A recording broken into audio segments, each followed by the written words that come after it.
تعليق جاك شامي مو تحسب ان بزغني هذا الجبال فخر، تشابه بالقمم، فأنا أنصحك بعضهم لا شكله تضغط عليه، جبل لا تغلط بس عليه. مرة شفت مبطعوش 16 وبعضهم تعليق ايش بيك؟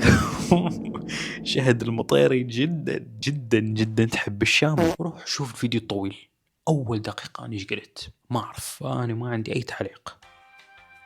بعدين شهد المطيري يعني ترى داعسة يعني بالكومنتات. شلونكم يا ربع؟ رجعنا قناة متواضعة، شو الاخبار؟ شو مسوين؟ ان شاء الله الكل بخير. طبعا انا هذا الفيديو مسويه على مود ابرئ ذمتي، مو ابرئ ذمتي لا، أنا مسوي هذا الفيديو لفئة معينة من الناس اللي أنا اكتشفت إنهم مكتشفين دين جديد. حلو، أنت هسه تقول لي دين جديد، شنو يعني دين؟ أكو ناس طلعت تعبد بشر. إحنا هسه نعرف مثلا ممكن المسيحيين عندهم جيزس، مو مشكلة. يهوديين يسوون يجي قدام الحائط، ما أعرف شنو يعني، بس أوكي. أنا هسه مرة ندخل حرف اللي ردت أقوله إنه أكو ناس مقدسة الناس أكثر منها بطريقة غبية. المهم إنه أكو ناس طلعت تعبد الشامي. ها باختصار يا ربع، نزلت لكم فد شورت نجي من الفيديوهات مالتي. طبعا يعني ولله الحمد الأرقام قياسية. إنه هذا الفيديو اللي نزلته خلينا بس نشوفه على السريع، حلو، على مود نفهم شنو الحوار إذا أنت أول مرة تشوف الفيديو الطويل.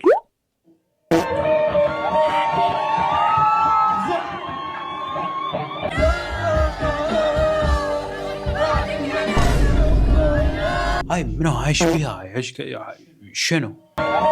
بس يعني انا ما قاعد الومهم هم كفانز، يعني عادي مو مشكله، الموضوع طبيعي. يعني ذكر رحت مره الحفله بس مو لهالدرجه كنت فايبنج اني اندمجت ويا الحفله لهالدرجه. يعني انا بطبيعتي يعني حركتي بطيئه جدا فما اقدر ارقص. الواحد يندمج ويا الحفله بالعكس، اصلا اجواء الحفله جدا حلوه، يصير يرقص ويغني ماكو اي مشكله بهذا الموضوع.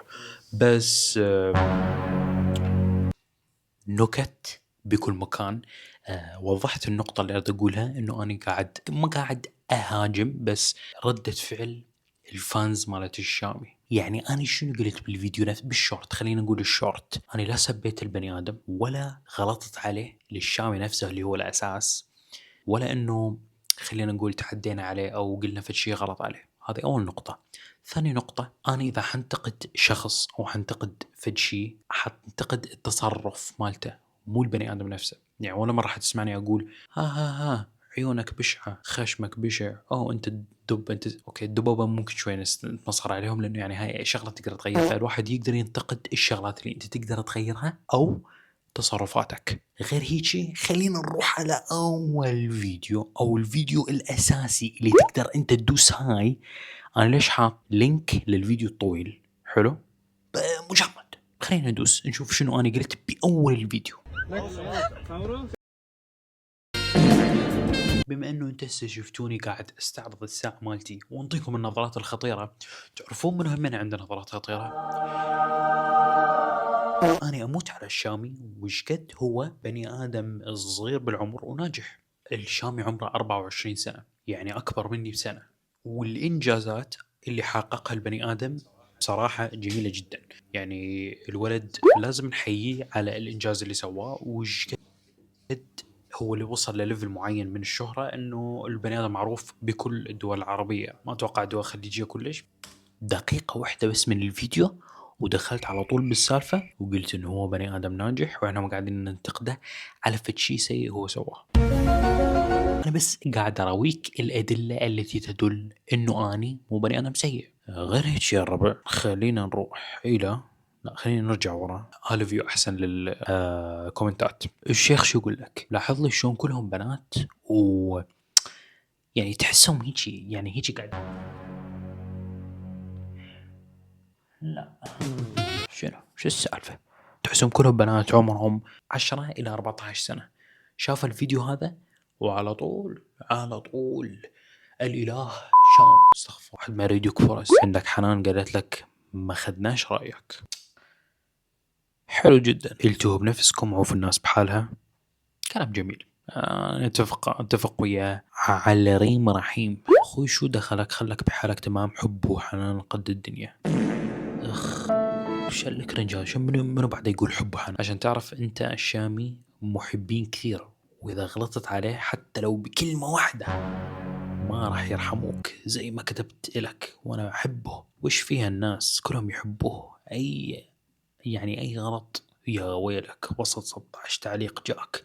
شامي مو لا بس تحسبن غني، هذا الجبال فخر. تشابه بالقمم، فأنا بعضهم أنصحك لا شكله تغلط عليه، جبل لا تغلط بس عليه. مرة شفت مبطعوث 16 وبعضهم تعليق، ضرب. ايش بيك؟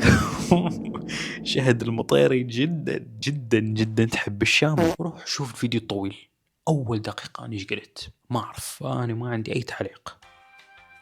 بعدين شهد المطيري يعني ترى داعسة يعني بالكومنتات. كومنت ثاني هي قالته: انت لا تتكلم عن الشامي، ما تعرف انه نجم كبير اكبر منك، حتى وشامي تالته معجبين كثير. وكل الناس يحبونه، يعني أي غلط بتروح فيها ولا تغلط عليه، ترى نجم أكبر منك وتعدي، بس الشامي لا تتكلم عنها أنصحك. أنا أحلى شيء أحبه إنه لما بني آدم يضغط خلينا نقول argument أو جدال أو حوار يصير بين الاثنين، الشغلات الاثنين اللي يقدر يطلع، لا هم 3 شغلات اللي يقدر يطلع بيها من المحادثة أو يرد عليك. أول وحدة إنه يتمسخر على صوتك، يقول لك حلو. ثاني شيء يقول لك انت ايش دخلك، هو انت شعلك. واخر شغله يقدر يقول لك اياها هي انه اي ترى هاي الشغله اللي انت قاعد تقولها غير قانونيه، واحنا نقدر نحاسبك عليها ونقدر نشتكي عليك وما اعرف شنو قانونيا وقانونيا ما اعرف شنو. يصير يطلع قوانين من انت يعني ايش قاعد تسولف؟ اذا الفيديو نزل على قواعد وشروط واحكام يوتيوب وما يطلع من يوتيوب، يعني يوتيوب نفسه منزل الفيديو، اذا اني مخالف القواعد والشروط مالت يوتيوب حينزل الفيديو مالتي انت ما حتشوفه اصلا. أنا قاعد أحاول أنتقد الناس بإيجابية، حلو، وأنا ما قاعد أحاول أذي أحد. زين، خلينا ناخذ هاي النقطة اللي هي قالتها، إنه أنت حجمك مو نفس حجم الشامي. أعطيك مثال بس، هذولا 3 قنوات من أكبر القنوات العربية اللي يسوون رياكشنز. شنو محتواهم؟ رياكشن بس. يشوف الفيديو وينطر ردة فعل عليه، إن كان يضحك حيضحك، إذا كان مستفز حيقولوا إنه مستفز، وكلهم حيقولوا نفس الشيء، إنه إحنا حننتقد الشغلات اللي البني آدم مطلعها على النت، يعني هو بنفسه ناشر الفيديو. يا حبيبتي إذا أنت قاعد تشوف جوا مكتوب شرطة النجوم معجبات الشامي ما أعرف شنو، يعني أكو واحد ثاني غير منزله على النت، يعني أنت على أساس تقولي لي إنه إحنا حنطالبك قانونيا؟ يلا. بعدين جاك واحد مصري اسمه محمد رمضان قال لك: نعم يا سادة، إنه شو دخلكم بخيته، شو هذا القرف، عليكم الشام يا عمك وعم الكل. اصلا هذا الجيل خربان، بتعيط على الشام بدل ما تعيط على اشي محرز. تفهم على البنية تفهم. هذا الكومنت انا رديت عليه بفويس، انا استغربت انه اكو فويس حلو. لما شفت انه زادت كومنتات اللي ما دخلك وما حدا اخذ رايك، صرت اسوي لها لايك بصراحه، لانه يعني حلو. بس انا عجبني تعليق اللي اسمها رندا، حلو. يا اخي انت شو دخلك، الشامي بشر زينا زيه والناس بتبكي لانه اول مره يشوفه، ممكن انت غيران. فاني يعني بطبيعه الحال حقول انه انا غيران، لانه انا اكيد غيران من شخص بحياتي ما شفته، وهو مجاله غير مجالي، الا لو انتم شايفين انا اقدر اغني يعني. فهذا الشيء يعني هذا يرجع لكم، يعني ما قلت له طبعا غيران، بعدين قلت ايه مبين وما اعرف شنو، وبعدين الحلو انه اكو ناس قاعده تدافع عني. موت عليكم والله. عندك حنان كتبت كومنت، الاسم التركي كتب كومنت. بعدين يعني الصراحة ما أعرف، ولعت بين 2، توقع 2 صاروا يسبون بعض، ما أعرف. حبوب أنا ما قاعد أعمل أفلام زيك، ياي قصف جبهات صف بستان، شو هالمستوى المقرف. اوكي انا صراحه ما اعرف شنو صار، يعني هسه ذا 2 دقوا بعض وصاروا يسبون، او لا انت تنزل جوا وبعدين ما اعرف، يعني ما اعرف، واحد صار يقول انه هو قاعد يكفر بالاغاني وما اعرف شنو، وما ادري والله. بلا تكتب قصيده يعني، اول شيء ما بتحبه اسكت وترجع الاغاني كثير. شاهد المطيرة داعسه، انا ما اعرف ايش بيها، قاعد على الكومنتات اكثر مني، والناس قاعده تسوي لايك، يعني الناس مهتمه ترى. حلوة والله، حلو. غير هيك يا ربع بصراحة ما أعرف. أنا أعرف إنه ما حد بيهم أصلا من اللي كتب الكومنتات حيشوف هذا الفيديو، لكن اللي وصل لهذا المرحلة من الفيديو أنا أحب الجميع، أنا أحب الجميع والله. أنت إذا تكرهني وتقول شنو هالقرف هذا، ما عندي مشكلة، أنا ما حتفق وياك بالرأي. الشامي عنده أغاني حلوة صح، فعليا عنده أغاني حلوة وأنا أسمعها، بس ما أبدع عبادة، يعني ما كل ما أشوفه نقعد نركع له ونصلي له. مو هيجي يعني. فانز على عيني وعلى راسي، بس مو لدرجة إنه أقعد أبكي وما أعرف شنو من هالسوالف. ممكن البنات ردة فعلهم غير. أنا مديش كل اللي علق ولاحظ إنه بنات. حلو.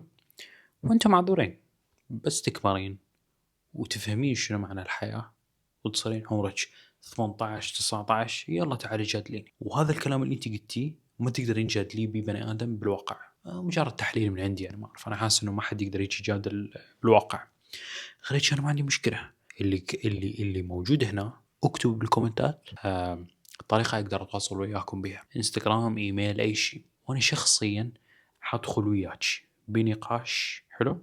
ليش انا شايف انه هذا الحوار جدا غبي؟ واقعيني. اني المحاور الاول بالعالم. ممكن ما يبين بالفيديوهات لانه قاعد اسولف فيها نفسي، ولكن انا اقدر احاورك باي موضوع. قانوني، معنوي، حيوي، عاطفي، ديني، شنو ما كانت. انزلني انت بس. يعني انا فعليا احب الجميع. ونقطة أخيرة ردت أتطرق لها حلو، هي إنه سالفة إذا أنت ما عندك محتوى. من أكبر القنوات اللي بالعالم، إن كان بدايتهم جيمينج أو فلوجات أو شنو ما كان، حيكون عندهم قنوات ثانية رياكشن. كل بني آدم، كل واحد وأمه عنده قناة رياكشن. ما يعجبك المحتوى يا أخي توكل على الله، توكل على الله. بس غير هيك اكتب الكومنت، لأنه على اليوتيوب كل ما كتبت كومنتات أكثر كل ما زاد التفاعل على الفيديو. غير هيجي كل الحب والاحترام إلى الشامي، لأنه هو النجم الوحيد اللي إحنا كنا قاعدين نمصمص وراه. حلو. أنا كتبت ورديت على كومنت قلت إن بعد الظن إثم. ليش؟ لأنه الامرأة ما شافت الفيديو الكامل، والفيديو الكامل أو الطويل أول دقيقة. من أول دقيقة أني حاعترف إنه البني آدم ناجح، أكيد أنجح مني بالراحة، أكيد يعني طبيعي هذا الشيء. ولكن يعني انت على الاقل شوف كل الدلائل. يعني انت شوف مثلا قبل ما اجي اكتب كومنت او قبل ما مثلا اجي اجادل احد، خليني اشوف اذا معلومات صح ولا لا. يعني انت كتبتي انه انه نسيت هذا شنو. البنيه انا ما شاء الله عليها دعسه بقوه جدا. هددتني قانونيا، ما اعرف يعني. انا بديجي كتبت لها انت محاميه حلو، ردت اكتب لها، ردت ارد على الكومنت بفويس، لانه انا صراحه شايف هذا الموضوع جدا غبي وجدا يضحك. انه ليش اقدر ارد بفويس؟ الناس او المتابعين يقدرون يكتبون، بس انا اقدر ارد بفويس، اللي هو الشيء اللي يضحك يعني. بس غير هيك يا ربع انا ححلب الموضوع. انا حكتب اسمه بالهاي وانا اريد احلب الموضوع. شنو وراكم عيني؟ كل الحب والاحترام للجميع. اذا سبيتوني بيننا يوم القيامه، بيننا والله ما سامحكم. اذا حد وصل لهاي النقطه، دائما انا اقول منها الى الاعلى، الي والكم. كل الحب والاحترام لشهد. انا ولا تقولوا لي انا هسه قاعد اهاجم احد، كله مزح ترى. الفيديوهات للترفيه فقط. فاذا تريدين تقاضيني هسه يلا ابلع الفيديو. الله هسه يلا روي الفيديو هذا القاضي. يلا بوسات جماعيه للكل وابقوا امنين.